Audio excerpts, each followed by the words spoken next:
बन के तेरा साया मैं तुझको थाम लूं, उठ के रब से पहले मैं तेरा नाम लूं, रखूं तुझ। हेलो फ्रेंड, आप सभी का हमारे यूट्यूब चैनल पर स्वागत है। आज हम पढ़ाने वाले हैं रूट 12 को संख्या रेखा पर किस प्रकार से निरूपित करेंगे। रूट 12 को संख्या रेखा पर किस प्रकार से निरूपित किया जाता है, यही चीज़ हम इस वीडियो में बताने वाले हैं। ठीक, अगर आपको रूट 12 अगर ना समझ में आए तो आप सबसे पहले रूट 2 और रूट 3 का ये दो चीज़ अगर आपको आ गई तो आप कितना भी बड़ा रूट में हो कोई भी संख्या निरूपित पे करने के लिए तो आप आराम से कर सकते हो। चाहे रूट 2 हो, 3 हो, 5 हो, 6 हो, 7 हो, 8 हो, 9 हो, 9 नहीं 10, 11, 12, 13, 14, 15, ये सभी संख्याओं को आप रूट को संख्या रेखा पे निरूपित कर सकते हो जब आपको रूट 2 और रूट 3 का आ जाएगा तो। लेकिन यही दो सवाल अगर आपको आ गया तो सारे के सारे सवाल आप आसानी से कर सकते हो, इसमें कोई कुछ है नहीं। तो हम रूट 12 को बताते हैं।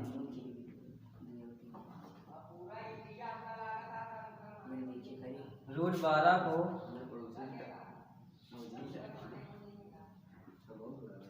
संख्या रेखा पर व्यक्त कीजिए। तो चलिए रूट 12 में हम देखते हैं, पहले नंबर ढूंढते हैं किसमें किसका वर्ग छिपा हुआ है। सबसे पहले क्या ढूंढेंगे, इसमें किसका वर्ग छिपा हुआ है। तो रूट 12 में किसका वर्ग है, 12 के नज़दीक सबसे नज़दीक किसका वर्ग आता है, 2 का 2 दूना 4, 3 का 3 त्रिक का 9, 4 का 4 चौक 16, 4 का कर रहे हैं तो सबसे ज़्यादा हो रहा है, लेकिन 3 का कर रहे हैं 3 त्रिक का 9, 12 के करीब में पहुंच रहा है 3 का वर्ग 12, 3 का वर्ग 9 पहुंच जाएगा ना 12 के करीब। तो इसे हम क्या लिख सकते हैं, 12 को रूट में लिखेंगे 9 को हम क्या करें, 9 में कितना जोड़ दें कि 12 हो जाए, तो 9 में हम जोड़ देते हैं 3, तो 3 जोड़ देंगे तो हो जाएगा 12। अब इसे लिखेंगे किस रूप में, 3 का वर्ग करेंगे प्लस में रूट 3 का वर्ग करेंगे। आया कि नहीं रूट 3, जब हमें रूट 3 का आएगा तभी हम ये सवाल कर सकते हैं, नहीं अन्यथा नहीं कर सकते हैं। ठीक है, अब आगे चलते हैं। रूट 3 का हम पहले क्या करेंगे, संख्या रेखा पे निरूपित करेंगे, फिर 3 का करेंगे। तो संख्या रेखा पे निरूपित करने के लिए रूट 3 को कैसे करेंगे, अब इस रूट 3 को भी हम आगे क्या लिख सकते हैं, यहाँ पे 3 का वर्ग करेंगे। अब रूट 3 में किसका वर्ग छिपा है, 1 का, तो 1 का लिखेंगे 1 का वर्ग प्लस रूट 2 का वर्ग। अब रूट 2 का वर्ग लिखने के बाद रूट 2 का भी हम वर्ग निकालेंगे। रूट 2 का वर्ग निकालने के लिए लिखेंगे 3 का वर्ग प्लस रूट 1 का वर्ग प्लस रूट 2 का वर्ग।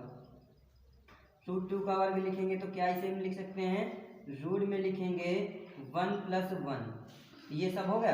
पहले रूट 2 का बनाएंगे, फिर 3 का बनाएंगे, फिर इसका बनाएंगे। समझ में आया, इसीलिए हमने कहा क्या, सबसे पहले आपको रूट 2 का आना चाहिए, फिर 3 का आना चाहिए, फिर जाकर आप कोई भी सवाल कर सकते हो, वो भी केवल 2 मिनट में। समझाना तो हमें पड़ेगा ही अधिक समय में, लेकिन आप कर सकते हो 2 मिनट में। देखते ही आप समझ जाओ फिगर कैसे बनेगा। तो अब समझ में आपको आ गया होगा कि कैसे हम इस सवाल को करने वाले हैं, क्योंकि हम एक एक पॉइंट तोड़ करके आपको बताएंगे। क्या एक एक पॉइंट तोड़ कर बताएंगे ताकि आपके दिमाग में ये बैठ जाए और बहुत ही आसानी से।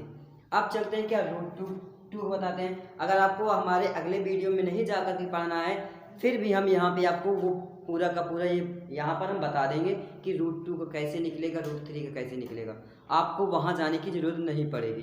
तो सबसे पहले रूट 2 हम निकालेंगे तो क्या करेंगे, सर्वप्रथम एक यल लंबाई की रेखाखंड खींचा। क्या खींचा, सर्वप्रथम एक यल लंबाई की रेखाखंड खींचा, रेखा पर एक बिंदु क्या माना, ए माना। सर्वप्रथम एक यल लंबाई की रेखाखंड खींचा जिस पर एक बिंदु माना ए। तो ये हम पहले पॉइंट में लिख देंगे क्या, सर्वप्रथम एक यल लंबाई की रेखा संख्या खींचा जिस पर रेखा पर एक बिंदु माना ए।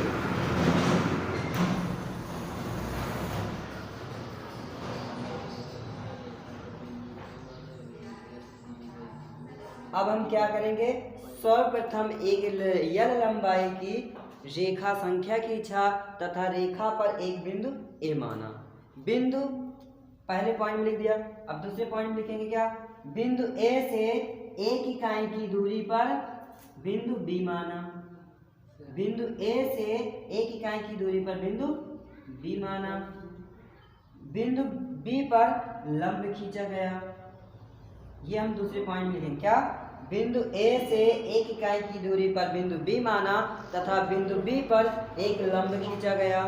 ठीक, अब तीसरे पॉइंट में क्या लिखेंगे, तीसरे पॉइंट में लिखेंगे कि बिंदु बी को केंद्र मान करके, बिंदु बी को केंद्र मान करके एक इकाई की दूरी पर चाप लगाया गया।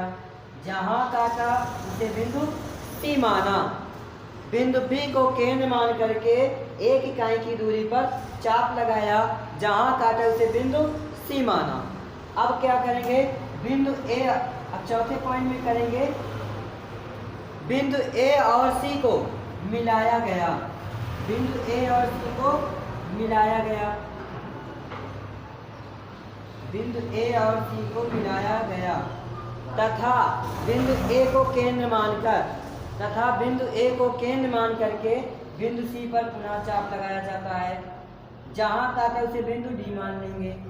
ठीक, बिंदु ए और सी को मिलाया गया तथा बिंदु ए को केंद्र मान करके बिंदु सी पर पुनः चाप लगाया, जहां काटा उसे बिंदु डी माना।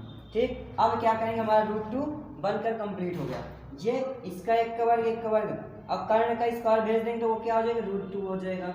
रूट 2 हमारा समझ में आ गया। अब हम वो पूरा फार्मूला पाइथागोरस प्रमेय का सूत्र नहीं लगाएंगे, क्योंकि हमने एक वीडियो में बता चुके हैं, वहाँ पे आप जाकर के इसे समझ सकते हो। यहाँ पे हम डायरेक्ट कर रहे हैं, क्योंकि इतना नहीं विस्तार से बताना है।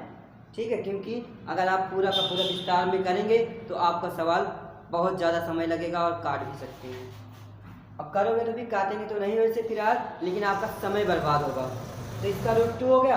अब क्या करेंगे, इसमें एक जोड़ा गया है एक का वर्ग, तो क्या करेंगे, बिंदु सी पर पुनः एक लंब डाला गया। बिंदु सी पर क्या करेंगे, एक लंब डाला। बिंदु सी पर एक लंब डाले, क्या है, 5वें पॉइंट में लिखेंगे, बिंदु सी पर एक लंब डाला गया तथा लंब पर बिंदु सी को केंद्र मान करके एक इकाई का चाप लगाएंगे। इसका एक इकाई का पुनः चाप लगाया, जहां काटे से बिंदु ई मान लेंगे। क्या मान लिया, बिंदु ई मान लिया। अब क्या करेंगे, बिंदु ए और ई को मिलाया गया। देखिए क्या किए, बिंदु ए और सी को मिलाया गया तथा बिंदु ए को केंद्र मान करके सी पर पुनः चाप लगाया, जहां काटा उसे बिंदु डी माना। ठीक, अब क्या करेंगे, बिंदु सी पर एक पुनः बिंदु सी पर एक लंब खींचा गया तथा बिंदु सी को केंद्र मान करके एक इकाई की दूरी पर चाप लगाया, जहां काटा उसे बिंदु ई मान लिया। अब क्या करेंगे, बिंदु ए और ई को पुनः मिलाया गया और ई बिंदु ए को केंद्र मान करके ई पर पुनः चाप लगाया गया, जहां काटा उसे एफ मान लिया। ठीक, अब क्या करेंगे, बिंदु ई पर फिर से एक क्या करेंगे, लंब डालेंगे। बिंदु ई पर भी एक लंब डाला। ठीक, क्या, बिंदु ई पर भी एक लंब डाला, क्योंकि ये हमारा टोटल हो गया रूट 3 का हो गया काम। यहाँ तक रूट 3 का हो गया। अब क्या निकालना है, 12 का, तो पुनः ई पर एक लंब डाला गया।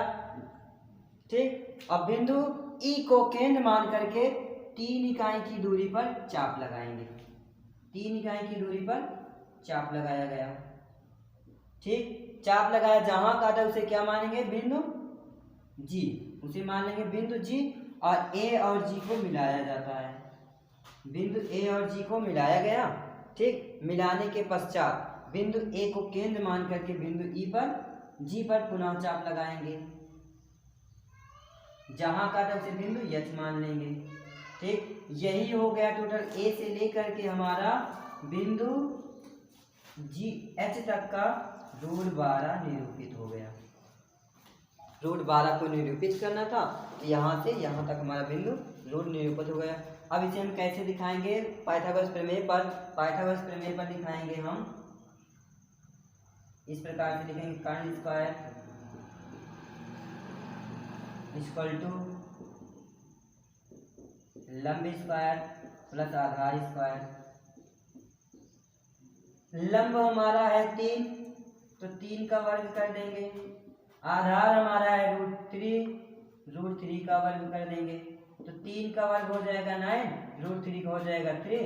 तो अब आ जाएगा कर्ण स्क्वायर, यहाँ पे हो जाएगा कर्ण स्क्वायर बराबर, अब कर्ण बराबर हो जाएगा क्या, दोनों को जोड़ देंगे तो हो जाएगा हमारा 12, यहाँ पे √12 आ जाएगा। तो आ गया ना √12, हो गई खत्म। यहाँ से हमारा √12 का हो गया क्या, सवाल समाप्त। ठीक, अगर ये सवाल आपको समझ में आई हो तो हमारे चैनल को सब्सक्राइब करिए और अपने लाइक करिए और अपने फ्रेंडों में सेंड करिए। धन्यवाद।